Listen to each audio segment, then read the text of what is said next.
మీరు ఈ జర్నీలో చాలా మందితో అటాచ్‌మెంట్ అనేది ఏర్పడిపోతుంది. అంటే ఒకళ్ళిద్దరికి మనం హెల్ప్ చేసామంటే వాళ్ళు రిటర్న్ స్మైల్ ఇచ్చినప్పుడు ఆ! మనకు తెలియకుండానే ఒక బంధం అవును. ఏర్పడుతుంది. మీరు 5 ఇయర్స్ ఆల్‌మోస్ట్ 5 ఇయర్స్ 4 ఈ 1400 ఈ 1400 రోజులు కూడా హ్మ్. మీరు ఇస్తూ ఉంటారు. అందులోనూ ఆహ్, వాళ్ళు చాలా పూర్ పీపుల్. చిన్న ఏజ్ అయినా, పెద్ద ఏజ్ అయినా హ్మ్. కొంచెం వాళ్ళు వాళ్ళు చూసిన వాళ్ళే నెక్స్ట్ డేకుంటారో లేదో తెలీదు. అవును. అలాంటి సిట్యుయేషన్స్ ఎదుర్కొన్నప్పుడు మీరు ఎలాంటి మీకు ఎలా స్ట్రాంగ్‌గా నిలబడ్డారు? ఎలా ఫేస్ చేసారు ఆ సిట్యుయేషన్‌ని? యాక్చువల్లీ అంటే నేను కంటెంట్ క్రియేటర్‌ని కాదండి. అందుకని చాలా వీడియోస్ నేను వీడియోస్ మీద ఎప్పుడు ఫోకస్ చేయలేదు. కానీ బిహైండ్ ద వీడియోస్ చాలా చూసాను. ఎందుకంటే వాళ్ళ నవ్వులను చూసాను, ఏడ్చిన వాళ్ళని చూసాను, చేతులెత్తి మొక్కిన వాళ్ళని చూసాను, నన్ను పరిగెత్తుకొనొచ్చి కౌగిలించుకున్న వాళ్ళని చూసాను. నా 2 బుగ్గల్ని పట్టుకొని నన్ను బ్లెస్ చేసిన వాళ్ళని చూసాను. అలాగే నా కాళ్ళు పట్టుకున్న వాళ్ళని కూడా చూసాను. అంటే ఎట్లా అయిపోయిందంటే ఈ జర్నీ అంతా కూడా ఇంకా అప్పటి వరకు కూడా ఇది నా జీవితంలో ఒక ప్రయాణం మాత్రమే.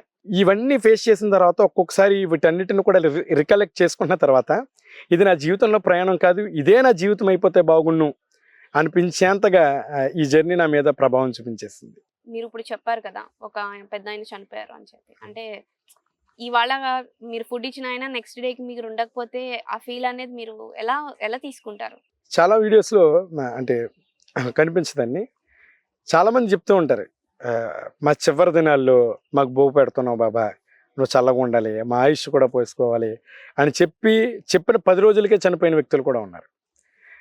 అంటే ఎట్లా ఉంటదంటే ఇంటికొచ్చి ఆలోచన చేస్తూ ఉంటే అది గుండె ఎంత బరువెక్కుతదంటే అంటే భోజనాలు తీసుకున్న వాళ్ళు విచిత్రం ఏంటి అంటే ఇంకా వాళ్ళ కడుపున పుట్టిన పిల్లలు బ్రతికే ఉన్నారు. సో, ఆ పిల్లలు పట్టించుకోక, కడుపున పుట్టిన వారు పట్టించుకోక వారు ఆ విధంగా జీవిస్తూ ఉన్నప్పుడు అంటే ఈవెన్ తర్వాత తెలుస్తూ ఉంటది నాకు. అంటే వాళ్ళెవరు కూడా నాకు దగ్గరలో ఉండరు. దూర ప్రాంతాల్లో ఉంటారు కాబట్టి. వారు చనిపోయిన తర్వాతే నాకు విషయం తెలుస్తది. వారు చనిపోయారన్న విషయం. అంటే కనీసం నాది ఆ దగ్గర ప్రాంతమైనా బావుండు కదా!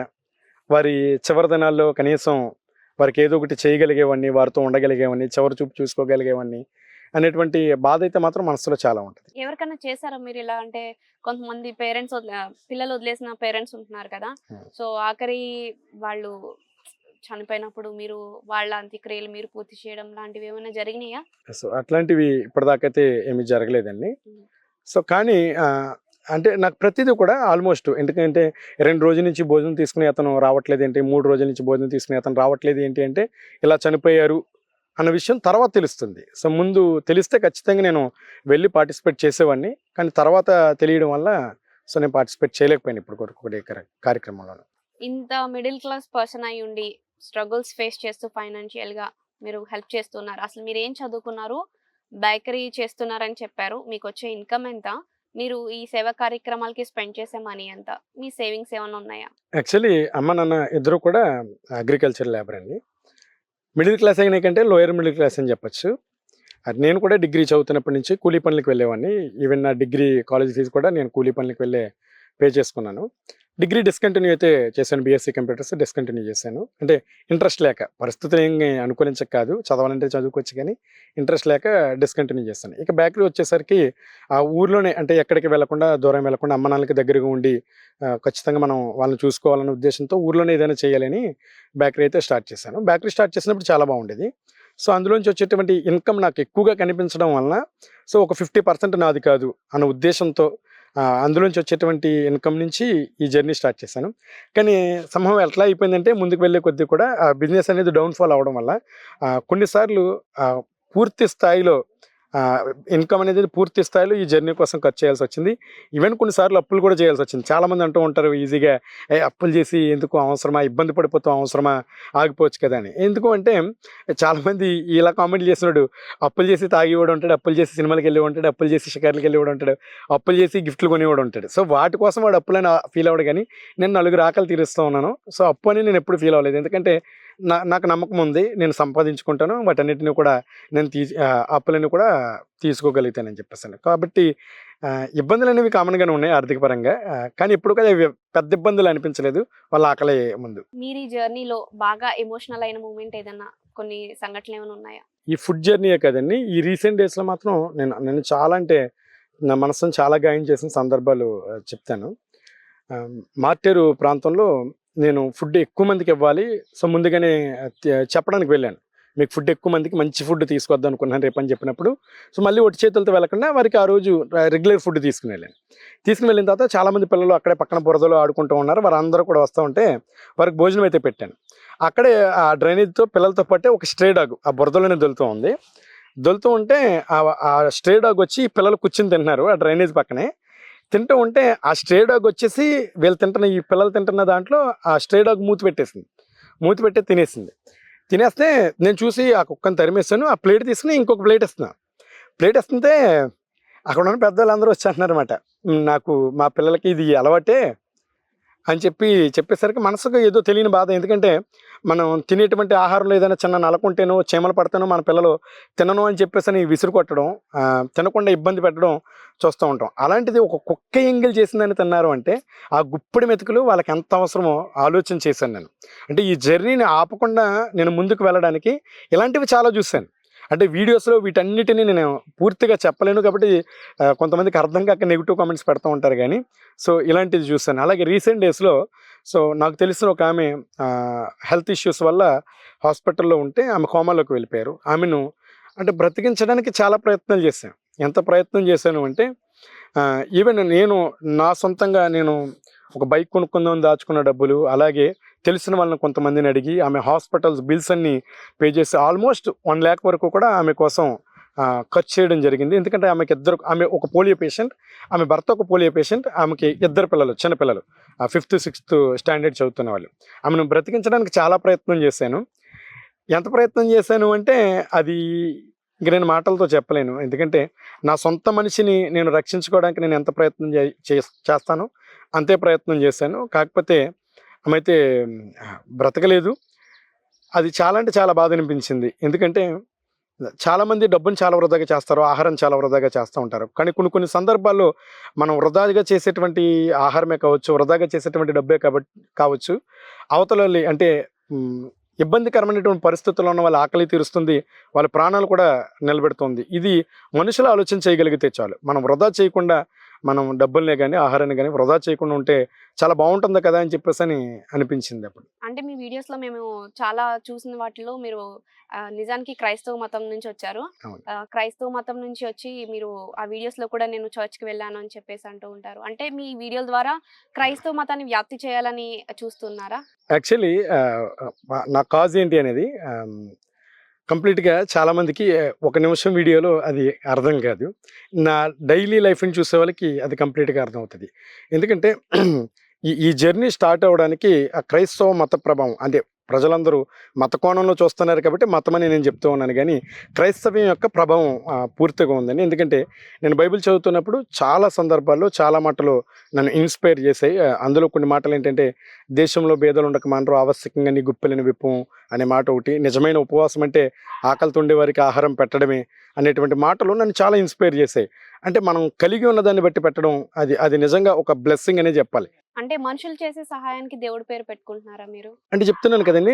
నన్ను మనుషులెవరు కూడా నన్ను బలపరచలేదు. మనుషులెవరు కూడా అంటే ఇన్‌స్పైర్ అని అడిగారు కదా! నన్నెవరు ఇన్‌స్పైర్ చేయలేదు. అంటే మనుషులు వాళ్ళు చేస్తున్నారు కాబట్టి మనం చేయాలి, వాళ్ళు చేస్తున్నారు కాబట్టి మనం కూడా చేయాలి అనేమి లేదు. బైబిల్ ద్వారాగా నేను ఇన్‌స్పైర్ చేయబడ్డాను. మీరు సహాయం చేస్తూ ఉన్నారు కదా! అంటే మొత్తం మీ ఇండిపెండెంట్‌గానే మీరు నుంచున్నారా? లేదంటే మీ వెనకాల ఏమన్నా రాజకీయ వ్యక్తులుండి మిమ్మల్ని ముందుకు నడిపిస్తూ ఉన్నారా? లేదండి. ఇప్పటిదాకా అంటే చాలామంది పొలిటీషియన్స్ చాలా సందర్భాల్లో అంటే ఇండైరెక్ట్‌గా మనకి సహాయం చేయడానికి చూసారు. నేను ఇప్పటివరకు కూడా ఎవరిని అప్రోచ్ అవ్వలేదు. వాళ్ళ దగ్గరికి వెళ్ళలేదు. వాళ్ళైతే మాత్రం అప్రోచ్ అవ్వడానికి ప్రయత్నం చేశారు. ఎందుకంటే దీన్ని ఒక పొలిటికల్ కోణంలో నేను తీసుకెళ్లాలని అనుకోవట్లేదు. సో, ఇక్కడ కొంతమంది క్వెషన్ ఏంటంటే పొలిటికల్ కోణంలో తీసుకెళ్ళట్లేదు, కుల కోణంలో తీసుకెళ్ళట్లేదు. కానీ క్రైస్తవ మతాన్ని గురించి ఎందుకు మాట్లాడుతున్నావు అని అంటూ ఉంటారు. నిజానికి చెప్తున్నాను కదా! నన్ను ఇన్‌స్పైర్ చేసింది బైబిలు, క్రైస్తవ్యం కాబట్టి సో, దాని గురించి చెప్పడానికి ఏమాత్రం ఆలోచించను. మీకు పొలిటికల్ నాయకులు సహాయం చేస్తామని వచ్చారని అంటున్నారు. అంటే మీ లక్ష్యం ఏంటి? పేదవాళ్ళకి భోజనం పెట్టాలి. వాళ్ళు సాయం చేస్తామని వచ్చినప్పుడు కూడా మీరు ఎందుకు నిరాకరించారు? యాక్చువల్లీ నా లక్ష్యం వచ్చేసి ఆకలితో ఉండేవారికి భోజనం పెట్టడమే. కాకపోతే దానికంటే మెయిన్ నా యొక్క మనస్సాక్షిని చంపుకోకుండా ముందుకు వెళ్ళాలి. సో, అందుకని చెప్పేసని పొలిటీషియన్స్ వాళ్ళు మంచి కాజ్‌తో ఇస్తారా, వేరే కాజ్‌తో ఇస్తారా అన్నది పక్కన పెడితే, ఇప్పుడు నేను నా ఫ్యామిలీని పోషించుకోవడం గానీ, అలాగే ఈ ఈ యొక్క కార్యక్రమాన్ని ముందుకు వెళ్ళడానికి గానీ, నా కష్టం నుంచి చేయాలన్నదే నా మెయిన్ మోటో. కాకపోతే ఎప్పుడైతే ఈ ఇందులోకి పొలిటీషియన్స్ ఎంటర్ అవుతారో, ఇప్పుడు మన దేశ రాజకీయాలను చూస్తా ఉన్నాం. సో ఎట్లా అయిపోయిందంటే ఒక పొలిటీషియన్ మనకు సహాయం చేశాడంటే ఇంకొక పొలిటీషియన్ మన మీద బురద జల్లడానికి ప్రయత్నం చేస్తాడు. లేదంటే సహాయం చేసిన పొలిటీషియన్ ఎట్లా ఉంటది అంటే మన జీవితం మొత్తాన్ని, ఇప్పుడు నా ప్రయాణం మొత్తాన్ని తనే పోషించినట్టు మాట్లాడతాడు. సో అది నా మనస్సాక్షిని చంపేస్తది కాబట్టి ఆ విషయంలో నేను ముందుకు వెళ్ళలేకపోయాను. అంటే మీ మనస్సాక్షి కన్నా ఆకలి విలువ అనేది తగ్గిపోయిందా? ఆకలి విలువ తగ్గడం కాదు గానీ, నా మనస్సాక్షికి నేను మొదట ప్రాధాన్యత ఇస్తాను. ఎందుకంటే దాన్ని చంపుకున్నానంటే ఇంక శామ్యూల్ కోసరి అనేవాడు ఇంక లేనట్టే. సో కాబట్టి మనస్సాక్షికే మొదటి ప్రాధాన్యత. అంటే రాజకీయ నాయకులు అంటే చాలా మంది కొంతమంది పవర్‌ఫుల్ ఉంటారు. అంటే మీరు ఈ ఆల్‌మోస్ట్ ఫిఫ్త్ ఇయర్‌లోకి అడుగు పెడుతున్నారంటే అది నార్మల్ విషయం కాదు. అవును. ఎన్నో ఒడిదుడుకులు ఎదుర్కొని ఉంటారు. అవును. మంచి జరుగుతుందంటే ఎక్కడన్నా ఆపే ప్రయత్నం జరుగుతూ ఉంటాయి. అలా మీరు ఈ ప్రయాణంలో మీకేమన్నా ఒడిదుడుకులు ఎదుర్కొన్నారా? లేదండి. ఏ పొలిటీషియన్ కూడా అంటే మనల్ని ఇంటర్నల్‌గా ఎవరైనా కలిసినప్పుడు గానీ, చాలా చోట్ల చాలా సందర్భాల్లో పొలిటీషియన్ కలుస్తూ ఉంటారు. ఎవరైనా పరిచయం చేసి, ఈ అబ్బాయి ఇట్లా కార్యక్రమం చేస్తుంటే ప్రతి ఒక్కరు అప్రిషియేట్ చేశారు. ఎవరు కూడా ఇట్లా ఎందుకు చేసాడు అన్నట్టు ఇండైరెక్ట్‌గా గానీ, డైరెక్ట్‌గా గానీ నన్నైతే ఎవరు ఇబ్బంది పెట్టలేదు. అండ్ చాలామందైతే మాత్రం వాళ్ళని కలవమని చెప్పని, వాళ్ళు సహాయం చేస్తామని చెప్పేసని చెప్పారు గానీ, ప్రతి పొలిటీషియన్, ప్రతి పార్టీ వాళ్ళు కూడా వాళ్ళు పాజిటివ్‌గానే రెస్పాండ్ అయ్యారు. అంటే పొలిటీషియన్ పరంగా కాకుండా మీకు ఎలాంటి ఒడిదుడుకులనేవి మీరు ఎదుర్కొన్నారు? ఎక్కువగా ఫైనాన్షియల్ ఇష్యూస్ అండి. ఎందుకంటే మీరు అంటూ ఉన్నారు కదా! నాకు ఆశ్చర్యం అనిపిస్తా ఉంటది. నాకే ఆశ్చర్యం అనిపిస్తది. ఎందుకంటే ఆల్మోస్ట్ 5 ఇయర్స్ అంటే అది చిన్న ప్రయాణం కాదు. అంటే చెప్పుకోవడానికి చాలా చిన్న సంఖ్య కనిపించినప్పటికిని, ఈ ప్రయాణంలో ఎట్లా అంటే వర్షానికి తడిచి వెళ్ళిన రోజులున్నాయి. భయంకరమైన ఎండల్లో ప్రయాణం చేసిన సందర్భాలున్నాయి. అంటే ఈ ఎట్లా అయిపోయింది అంటే, ఈ 5 సంవత్సరాల ప్రయాణంలో ఒక్కరోజు కూడా మానకుండా వెళ్ళడం అంటే, అది అంటే శరీరాన్ని, అటు ఆలోచనల్ని, అటు ఆర్థికంగా కూడా చాలా అంటే చాలా బలహీనం చేసేసాయి. అవి తప్పితే ఇంక బయట నుంచి ప్రత్యేకంగా మనుషుల వలన ఎలాంటి ఒడిదుడుకులైతే లేవు. అంటే మీ మత పరంగా గాని, మీ కులం పరంగా గాని ఎవరైనా మిమ్మల్ని చేయడం గాని, ఇలా ఏమన్నా మీరు ఎదుర్కొన్నారా? అంటే డైరెక్ట్‌గా అయితే ఏది ఫేస్ చేయలేదు. ఎవరు కూడా నన్ను డైరెక్ట్‌గా ఇట్లా అని చెప్పేసని ఎవరు అనలేదు. సోషల్ మీడియాలో ఇప్పుడు మాత్రమే కొంతమంది మతపరంగా చాలామంది బ్లేమ్ చేస్తూ ఉంటారు. నేను క్రిస్టియన్ కాబట్టి, అరె నువ్వు మత ప్రచారం కోసం చేస్తున్నావా? లేదంటే నీకెక్కడి నుంచైనా ఫండ్స్ వస్తున్నాయా? అట్లా అని మీ చెప్పేసని కొంతమంది. ఇన్‌స్టాగ్రామ్ రీల్స్‌లో మేము మొత్తం మీ వీడియోస్‌లో కూడా మొత్తం మీరు ప్రతి వీడియో‌లో కూడా నేను దేవుడిని ప్రార్థిస్తాను, చర్చ్‌కి వెళ్తాను అని ఉంటున్నారు ఆ! కదా! ఆ! మాక్సిమం బయటికి వెళ్ళేది ఎలా ఉంటుంది అనంటే క్రైస్తవ మతాన్ని మీరు వ్యాప్తి చేస్తున్నారు ఆ! అన్నట్టుగానే అనిపిస్తుంది. సో, ఇక్కడ చాలామంది చేయాల్సిందేంటంటే, ఒక మంచి పని విషయంలో మతాన్ని గాని, కులాన్ని గాని, ప్రాంతాన్ని గాని చూడకూడదు.